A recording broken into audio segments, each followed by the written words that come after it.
to 6,000 Africans who fought with so-called Islamic State in Syria and Iraq could be planning to return to the continent imminently.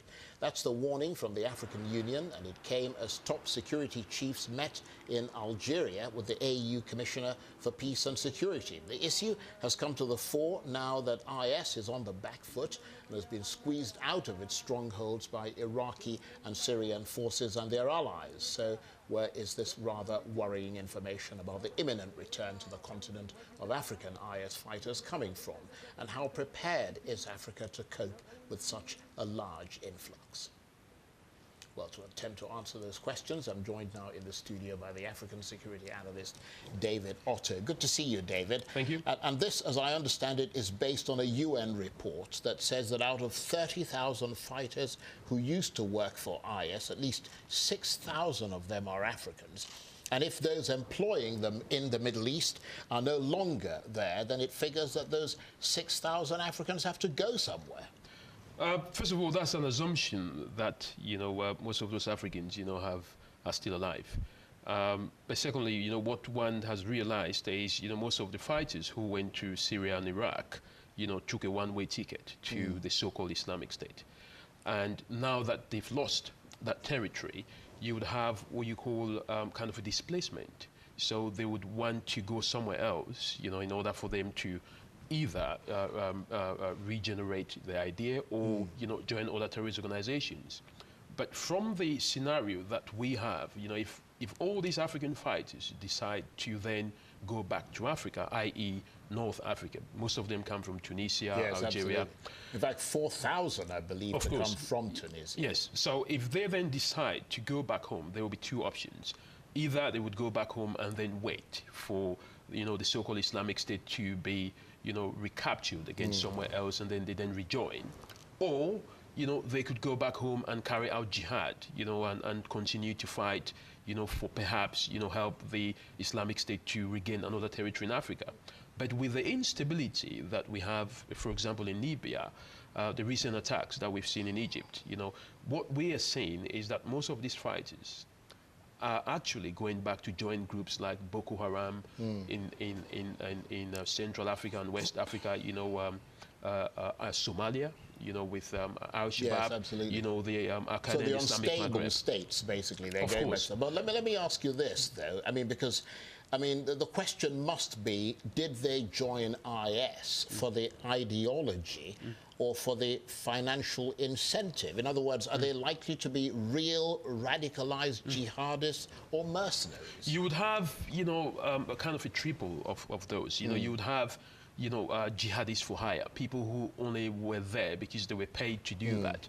Then you'd have people who are there for, of course, there would be people who are there for the ideology and, for the financial incentives that being a fighter for the Islamic State gives you, selling oil and all artifacts.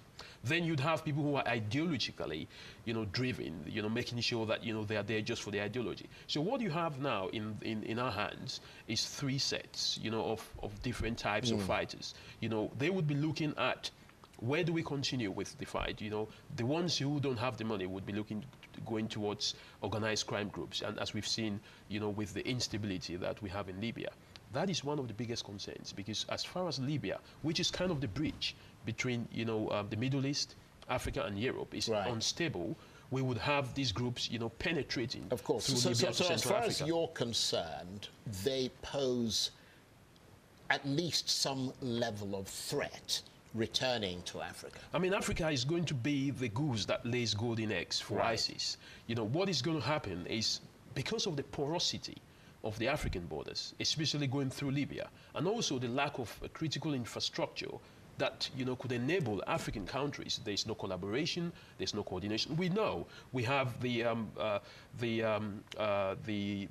G5, which is run by France. We also have the Multinational Joint Task Force, which Nigeria actually controls.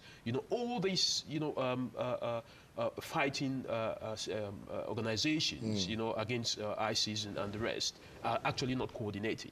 So we are actually experiencing kind of a divide and rule situation here, which ISIS and the African fighters would definitely take advantage of. Right. Are there alternative ways of accepting these people back into Africa? Are there de-radicalization initiatives? I mean, you're a security analyst that can be used to successfully reintegrate these IS members back into African communities. The first thing, Charles, is to, first of all, identify them.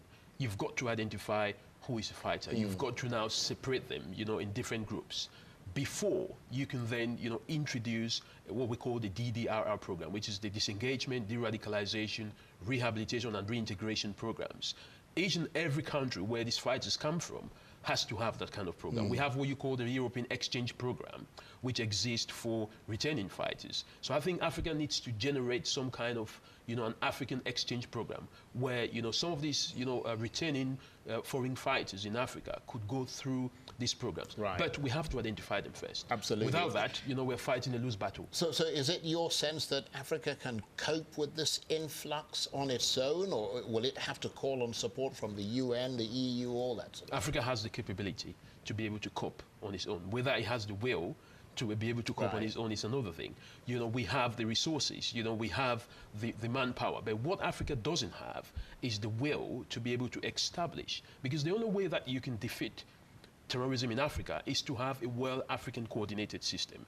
You have a system where each and every African country, whether vulnerable, whether affected, or must come on the table. And I think that's what the African Union is trying to do. But actually, their words, are better than their actions. So I think what we should be looking at is to establish a kind of an African Union strategy whereby we can generate a system in Africa where we can identify all the strengths and weaknesses of each and every African country that is affected by this influx of terrorism. I suppose that's why they called that security meeting in Algeria, that basically if these assessments and reports are accurate, then African countries and the African Union have to get prepared. Well, but the African Union actually, would really do well if they had their sovereignty. Right now the European Union is in charge of the African Union, most of their bills. So I think what the African Union needs to do is to be able to stand on its own feet. Before then they can then challenge, the influx of jihadists, coming from Syria and Iraq. Without that, if you don't have your house arranged, you cannot be able to tackle, the influx of jihadists, 6,000 or less. It doesn't matter. But what Africa needs is a counter-terrorism strategy that, can deal with the issues in their backyard. David, it's always a pleasure. David Thank you very Otto, much. the African security analyst.